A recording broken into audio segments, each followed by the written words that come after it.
I can tell you right now that if you're failing at something, you are not alone. And this is actually a good thing, because it means that failure is normal, and it's just part of the process. One of my favorite quotes from one of my favorite books is from The Obstacle is the Way by Ryan Holiday. He writes, "Obstacles don't block the path to success. They are the path to success." This perspective has been really helpful for me in many different situations. It helps reframe the way that we think about what we're doing. So let us take some of these examples of where you might be failing and how you can view them through a different lens so that you still winning. Okay, no. 1. You failed to achieve your goal. So let's say you had some sort of goal. Maybe it was fitness related or maybe it was business related, but you didn't achieve it. You were trying to lose weight. You were trying to make more money, but you didn't get there. You've got to the end of the week, you've got to the end of the month, and you realize, dang, I didn't achieve what I wanted to achieve. Well, firstly, I want you to pat yourself on the back for even setting a goal. Just the fact that you're rethinking about improving and getting better is an advantage that most people do and have.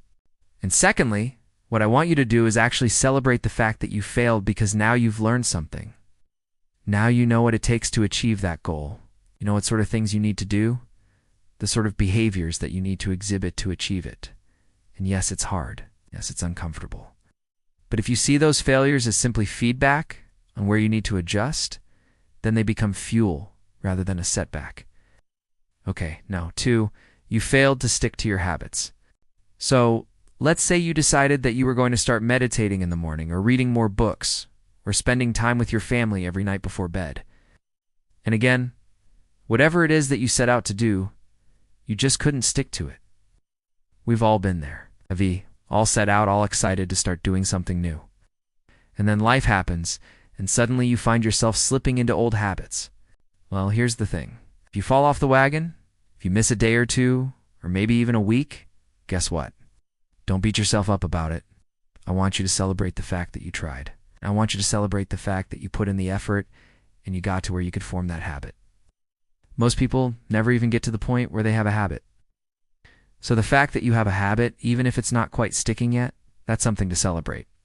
And also, look, I want you to consider whether that habit was the right habit for you. Maybe you set out to meditate in the morning and you just realized it doesn't feel right. It doesn't fit your schedule. It just doesn't work for you. And that's okay. You can always pivot and try something else.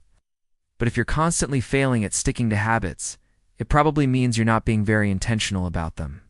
You're not choosing habits that truly align with who you want to be and what you want to achieve. So take some time to really sit down and think about the habits that will move the needle for you. You can use tools like the OKR method to help you define goals, key results, and actions, which are essentially habits that you're going to do on a daily basis. The idea here is to zoom way out and think about the type of person that you want to be, and then choose habits that are consistent with that identity. Identify yourself as a disciplined person, then you should have habits that reflect that. No. 3. You failed to get others to believe in you. So let us say you an entrepreneur, and you trying to raise money for your startup, or maybe you trying to get a promotion at work and you just and seem to get people on board.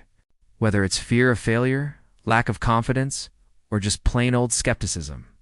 Other people don't always see the potential that you see in yourself, and that's okay. You know why? Because you don't need their belief in order for you to succeed. You only need your own belief. Look, when I started my channel, nobody believed in it. My wife thought it was a waste of time. Friends thought it was silly. My parents were just confused about what YouTube even was. But you know what? I believed in it. And that was enough for me to keep going. And now I'm so glad that I didn't listen to all the naysayers, because it's turned into something that I'm really proud of. So if other people don't believe in you, if they don't share your vision or understand your passion, that's fine. Do it anyway. Go for it anyway. Success isn't about getting everyone on board. It's about staying true to yourself and your goals. All right, for you failed to stand out. Let's say you're in a crowded marketplace. Let's say you're selling a product or service and there are hundreds, thousands, millions of other people offering the same thing. Standing out is hard. Being different is scary. Putting yourself out there is intimidating. But here's the thing. If you want to win, if you want to be successful, You have to be willing to stand out. You have to be willing to be different. You have to be willing to show up and be seen. Now look, I'm not suggesting that you go out there and reinvent the wheel. I'm not saying you have to come up with something completely new. What I am saying is that you have to be willing to put your unique spin on things. You have to be willing to inject your personality and your style into everything that you do. This is what will set you apart from the competition. This is what will make you irresistible. So if you're struggling to stand out, if you're feeling like you're just another face in the crowd, I want you to remember this. You're not. You are unique. You are valuable. You are important. And the world needs what you have to offer. No.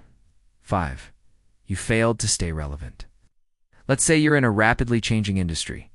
Let us say you're in tech, or fashion, or music, or any other field where trends come and go faster than you can blink. Staying relevant is hard.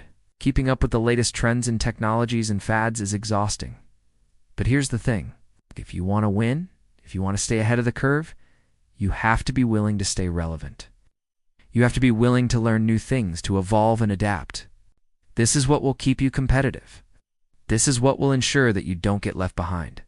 So if you're struggling to stay relevant, if you're feeling like you're falling behind the times, I want you to remember this. You are not alone. It happens to all of us. The key is to embrace change, to welcome new trends, and to never stop learning. Look, failure is inevitable. It's just part of the journey. But here's the beautiful thing. Failure doesn't have to mean defeat. In fact, I would argue that failure is just another excuse to celebrate your progress. Each failure is another step closer to success. Each failure is another opportunity to learn and grow. So the next time you find yourself facing a challenge, I want you to remember these words. You are not alone. Failure is normal. If you approach it the right way, failure can actually be your greatest teacher. I hope that helps you remember that you're still winning,